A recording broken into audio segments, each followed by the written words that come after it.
سورہ لقمان کی ایک آیت میں نے تلاوت کی ہے۔ اس آیہ مبارکہ میں اللہ رب العزت نے حضرت جناب لقمان کی اس نصیحت کو ذکر کیا ہے جو انہوں نے اپنے جوان سال بیٹے سے کی تھی، اور اللہ تعالیٰ نے ان الفاظ کے ساتھ ذکر فرمایا کہ یاد کیجئے جب لقمان اپنے بیٹے کو نصیحت کر رہے تھے، انہوں نے جو نصیحتیں اپنے بیٹے کو کیں تو یہ رہتی دنیا تک اللہ رب العزت نے قرآن کریم کا حصہ بنا کر تا قیام قیامت تمام ماننے والوں کے لیے اس بات کو نقش فرما دیا کہ جو لوگ بھی اپنی اولاد کی تربیت کرنا چاہیں وہ ان زرعی اصول کو سامنے رکھیں، ان اصولوں کی بنا پر وہ بچوں کی تربیت کریں۔ تو ان میں سے سب سے پہلا اصول بچوں کی اعتقادیات کی درستگی ہے، یعنی ان کا ایمان اور عقیدہ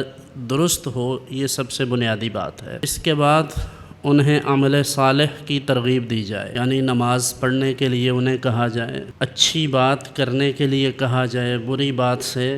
منع کیا جائے۔ پہلے اعتقاد، پھر عبادت، اور اس کے بعد حسن اخلاق۔ قرآن کریم نے اسی سورہ مبارکہ میں آگے جا کر ارشاد فرمایا، اپنی چال کو بھی درمیانہ رکھو، اپنی آواز کو بھی درمیانہ رکھو۔ دوسری طرف آقا کونین صلی اللہ علیہ وآلہ وسلم کا طرز عمل دیکھیے۔ حضرت ام المومنین سے مروی ہے کہ حضور انور صلی اللہ علیہ وسلم اتنی آہستگی سے گفتگو فرماتے تھے کہ بسا اوقات کوئی انسان اس گفتگو کو لکھنا چاہتا تو اسے لکھ سکتا، اور پھر جب ضرورت پڑتی تو کبھی کبھار حضور علیہ السلام 3 بار بھی کسی بات کو ارشاد فرماتے ہیں۔ ماہرین تو کہتے ہیں کہ جب آپ بچوں کو یا بڑوں کو کسی کو کوئی پیغام دیتے ہیں تو جو آپ کے الفاظ ہیں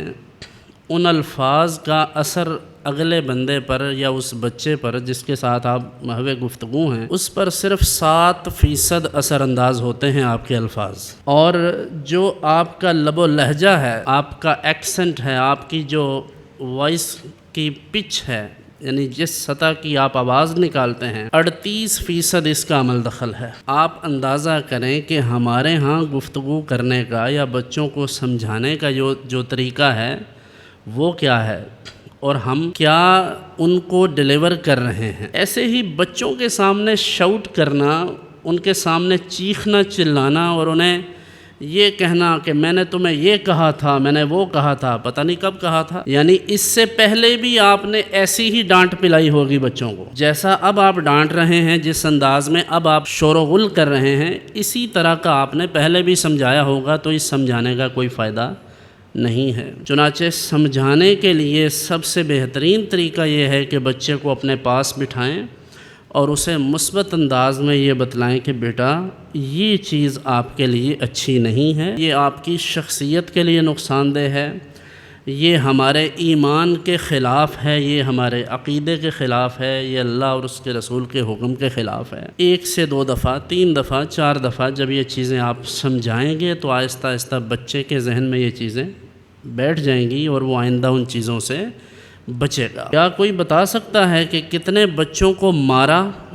پھینٹی لگائی اور اس کے نتیجے میں وہ بہت بڑے اسکالر بن گئے؟ تو آپ بچوں کی نفسیات پر خوف طاری کر رہے ہیں، آپ کو اندازہ تک نہیں کہ شریعت مطہرہ نے ہمیں اس حوالے سے کتنا پابند کیا ہے۔ خدا کے کونین صلی اللہ علیہ وآلہ وسلم نے بچوں کو نماز پڑھنے کے لیے جو فرمایا ہے کہ انہیں ترغیب دو، وہ 7 برس کی عمر ہے، اور جب انہیں